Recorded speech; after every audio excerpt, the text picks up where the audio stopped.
रहोगे जब तुम्हारे फिजिक्स के क्वेश्चन बनना स्टार्ट हो जाएंगे।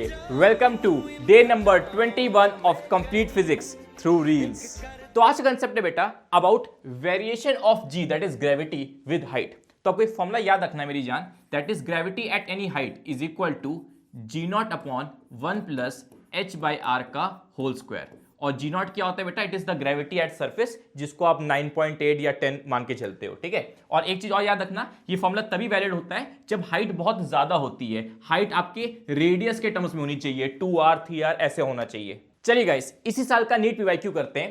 क्वेश्चन कह रहा है अ बॉडी वेट 48 न्यूटन, तो बॉडी का वेट 48 न्यूटन है on the surface of the earth, और आपसे पूछा है the gravitational force experience by the body due to the earth at a height. तो हाइट कितनी है? 1/3 ऑफ रेडियस, मतलब रेडियस के टर्म्स में है। तो आपसे पूछा है कितनी ग्रेविटेशनल फोर्स होगा। तो सबसे पहले हम लोग फाइंड कर लेते हैं ग्रेविटी एट दिस हाइट। तो उसका फॉर्मूला क्या होता है? G not upon 1 plus H by are का होल स्क्वायर। तो हाइट कितनी दे रखी है? 1/3 of r, that is g not upon 1 plus r by 3 into r. ठीक है, ये आर आर कट जाएगा, इसको आप सॉल्व कर लीजिएगा, ये हो जाएगा 9 जी नॉट बाई 16। तो ये आ गई आपकी ग्रेविटी एट दिस हाइट। अब पूछा है ग्रेविटेशनल फोर्स, आपसे पूछा है, तो ये स्टेप 1 हो गया। अब स्टेप 2, अब ग्रेविटेशनल फोर्स बच्चा जानता है mg होता है, कितना हो जाएगा? m इंटू जी, और ग्रेविटी कितनी है? 9 g naught by 16, 9 g naught by 16। तो इसको आप ऐसे लिख सकते हैं 9 by 16 mg not.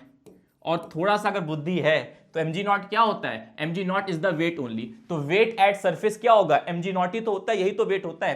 That is आपका हो जाएगा 9 बाई 16 ऑफ 48, 16 3 जा 9 3 जा 27। तो आंसर कितना आ जाएगा बेटा? 27 Newton. That is option number 2।